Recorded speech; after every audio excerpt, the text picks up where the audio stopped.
Ang atong unang topic karon sa lesson 1, Kandila. Kandila Jen, ato Jen. Ato, tawa na to. Kandila ba? Mabalik Jen. Kandila bro. okay, the existence of the devil based on the scriptures, tradition, and magisterium. So mo na ang unang lesson na to, mo ito na pinaka-basic sa demonology, ang pagkaanaay yawa, sumala sa Biblia, sa tradisyon sa simbahan, ingon man sa atong magisterium.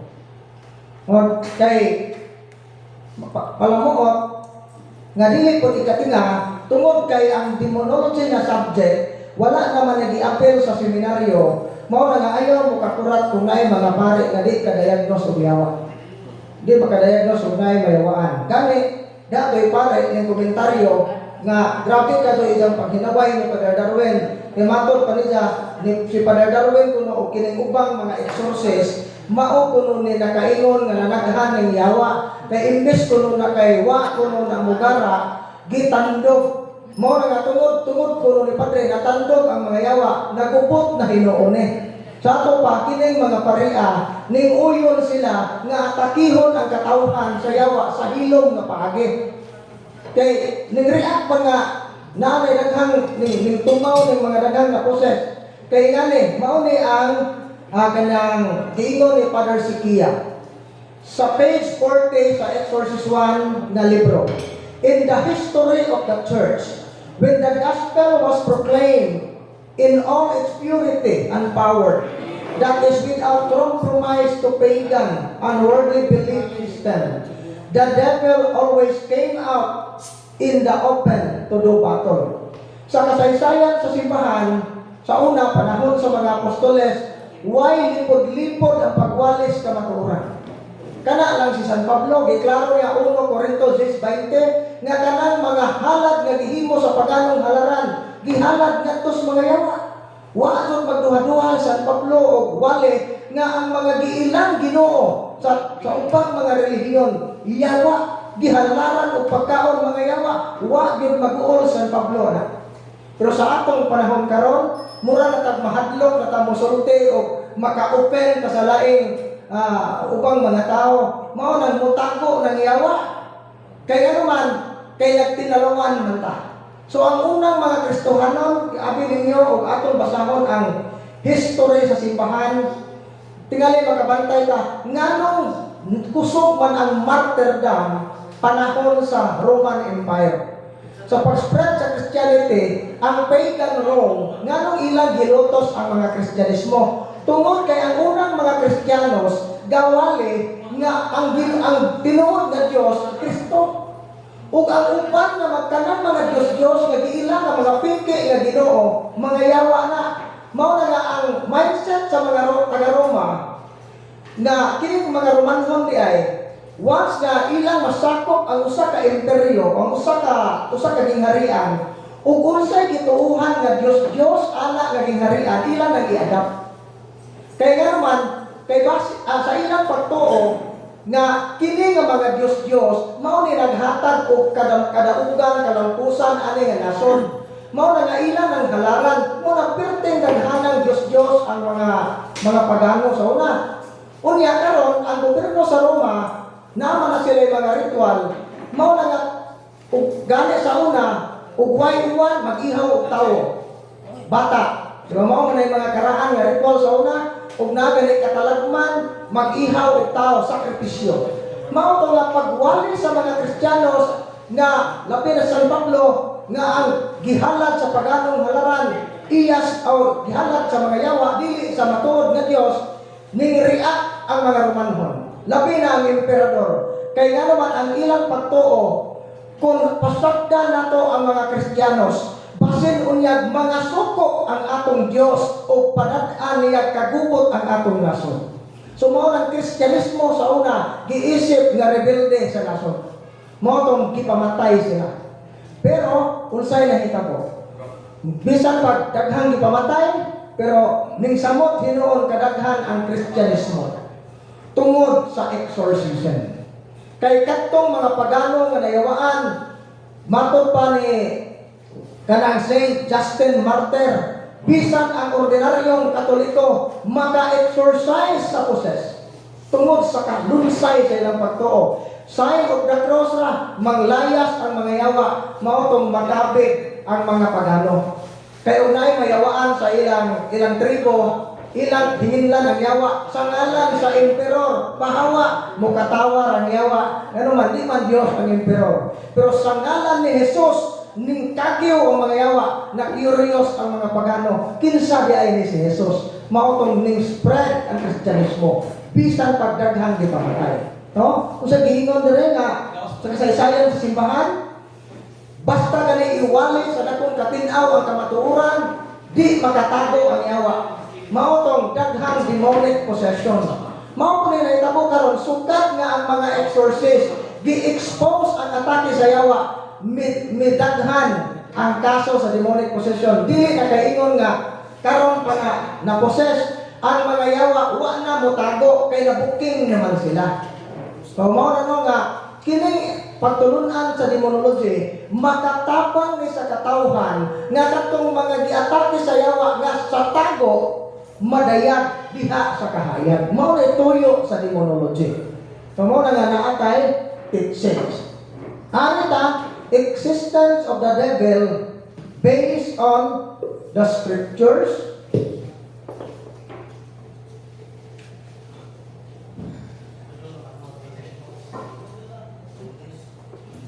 tradition, and magisterium.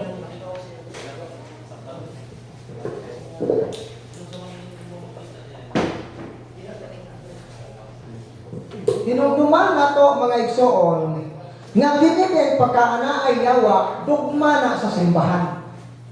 Ug moingon gani tag dogma, usa kini ka pagtulunan kamatuoran ni nga gipadayag sa Dios, the divine revelation, ug kini nga pagtulunan dili masayop ug dili mausay.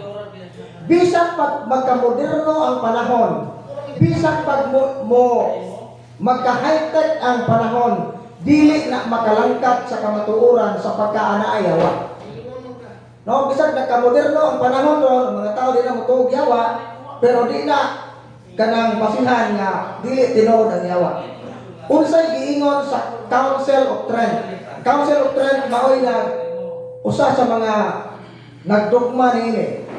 By our first parents' sin, the devil has acquired a certain dominion over man, even though man remains free.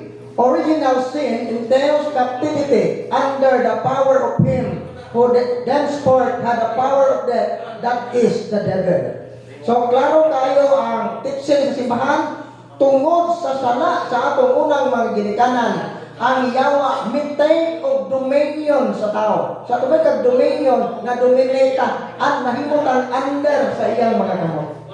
Mao na nga makahatag siya kahasol. Okay ra mo bro? No. Makahatag sila og kahasol sa tao. Mao na nga ug unsay may mga klase-klaseng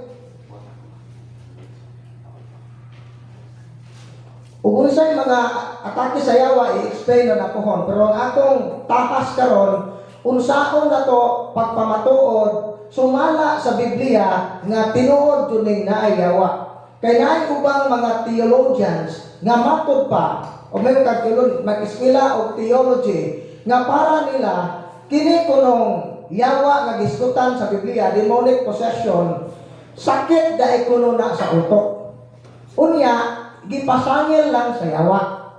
So para na to, ang yawa usa ra ka simbolo or usa lang siya ka idea. Mao na modern thinking sa uban nga mga nag-eskwela theology nga why demonology.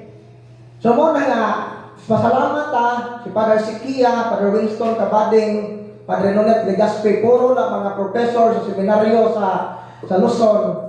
Nindot kayo sila kay nagtukol ko sila maayo niini og hinadaghan ang mga pare nga na-attract sa ministry ni Kristo nga mao ning exorcism. So arita Aron ta sa Old Testament. Aron ta sa scriptures. Proof from the scriptures.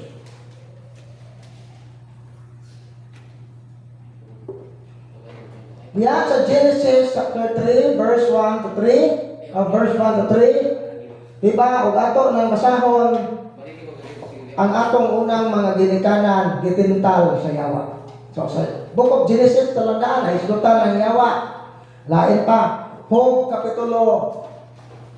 Diyan sa Job chapter 1 o sa chapter 2. Diba, ang yawa isgutan diha nga maoy ning mo'y ning hatag o kasakit ni Job.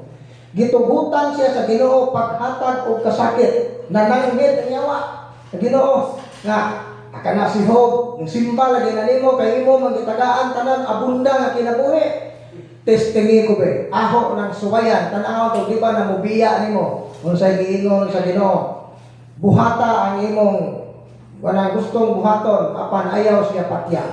So laktod nga pagkasulti niya ay gi-allow sa Ginoo ang demonic attack pero limited. Mga kami sa ministry bisan pag moingon ng possession, I am Lucifer, I am Satan, dili mi angay mahadlok ana. Kay bisan pag pila na ka legion, pila na ka kalibo ng nanood anang lawasa, pila na ka demonyo ang imposeso sa katao, limited ang ilang atake. Mao nga dili mahitabo nga kanang naay molapas sila sa boundary nga gihatag sa Ginoo. Mao nga as long as ang team naa ka sa eksakto, mo nagingon ni Monsignor Rosete, stay in the boat, nagpabilin ka sa simbahan. Misalik ka at pamaagi nga atong gihimo iya sa simbahan. Nagpabilin tang faithful sa Ginoo. Di ka madutlan sa yawa. So mo nga ang kani palandaan Job 1 ug 2, giklaro ana nga ang yawa makahimo gyud pagdaot sa tao. So sa 1 Kronikas kapitulo 12:1, si Satanas iyang gitintaw si David pagpakasala. Sa Old Testament, wa kayo tay mabasa dito nga gipang-possess. Sa Old Testament pa rin, ari ta sa New Testament. Kini palandaan, pinaka-common.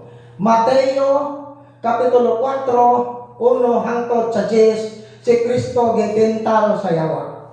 Kini palandaan. Kung pananglit, kining yawa idea na idea or kanang gitawag og simbolo. Sa ato pa, katong tentasyon ni Kristo, drama-drama to. Dili siya tinuod nga persona. So kaya ang pagtuog sa uban, ang yawa, dili siya persona. Kuri usa lang siya ka idea. Usa lang siya ka simbolo. Simbolismo lang kuno. Pero, ug atong basahon ng mga tekstuha, klaro kayo, nga ang yawa, persona, kay naa siya'y sa labutan o naa po siya'y kabubuton. Dautan lang ang iyang kabubuton. Kani, klaro, 1 Pedro 5:8. So, unsa may gingon diha? Pagbantay o pagtukaw kamo kay inyong kaaway nga mong yawa nga naglibot-libot kaninyo sa masaliyon nga nagulog nga nangitag tukbonon. So, klaro kayo nga naatay kaaway. Ang atong unang Santo Papa, isang Pedro, namulong ni anak. Lain pa. Diha sa areta si San Pablo na po. Nindot din kang San Pablo sa Efeso 6:11 hangtod sa 12.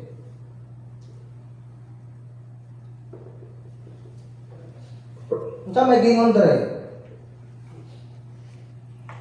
Isulob ninyo ang tanang kahimanan sa gubat nga gihatag sa Dios kaninyo aron makasukol kamo batok sa mga paglimbong sa yawa.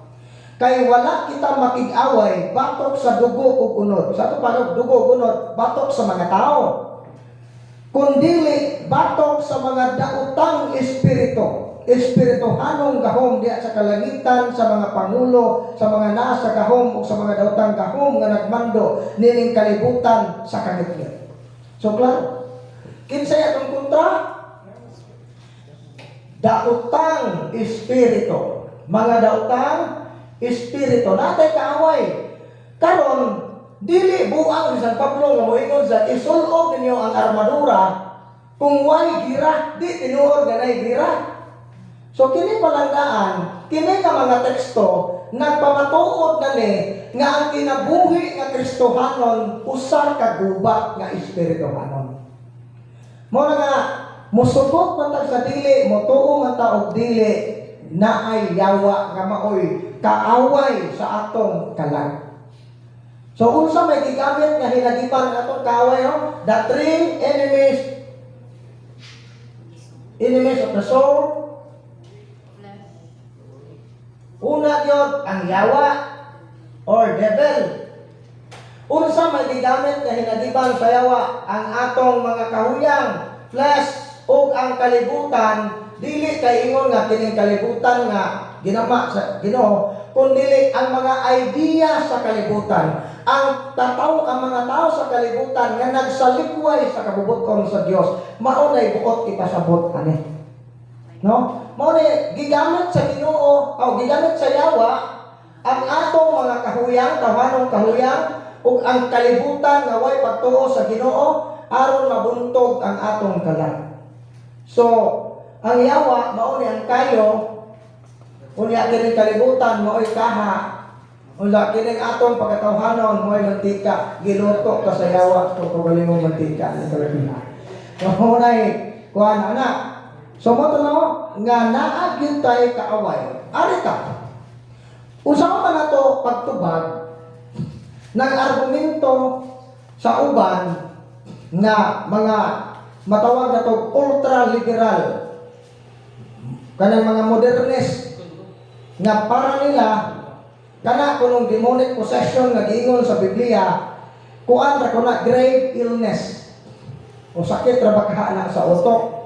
Dili jud kuno na tinuod nga na demonyo. Atong basahon unsay manner, unsay kanang kinaiya nga gipakita ni Kristo sa usa ka tawo nga yawaan ug unsay kinaiya nga iyang ipakita sa usa ka tawo masakiton. Ana nato makit-an nga dili jud pareha. Kay kung tinuod pa nga kining nga yawaan sakit ra na siya ngano kaha nga ingon ani man ang kanang gipakita ni Kristo nga approach. Di ba diha sa Marcos 1:24 sa hantod sa 25, di ba diha toy mga nayawaan, Jesus nga Nazaretnon, unsay tuyo mo kanamo? Speak out ang mga yawa. Nakaila ako nga ikaw mo balang sinugo sa Dios. Unsay giingon ni Kristo? Unsay approach ni Kristo? Hilom guwa ni anang tawhana. So basta ug makabantay ta diha sa Biblia kung si Kristo ikatubang niya usa ka tawo niyawaan, firm ang iyang approach. Pinasingka, magpakita jud sa otoridad iyang hinginlan. So sa ato pa dili ni sakit. Kaya ug ari ta sa mga sanlahon, ari ka sa mga masakiton, di man musingka si Kristo. Usa may ingon, anak, di masaylo na imong mga sana. Giayo ka na sa Dios. Uli nga malinawon. Di ba, kung ato nang basahon, kung inyong basahon ang gospel, the four gospel, kanang mga labi ng San Marcos, San Lucas, San Mateo nga, daghan kay mga incident anak nga naay mga gipangyawaan apoy mga masakiton mo ni bantaye lahi ang approach ni Kristo sa tawo nga yawaan kay isog siya og firm pero gentle malumanay si Kristo sa mga tawo nga masakiton. So dili tinuod nga ang mga nayawaan og masakiton o ang nayawaan usa ka klase sa sakit. Lahi gyud na siya, dili na siya ordinaryo nga sakit. So karon kini pa lang makita nato ang kalainan.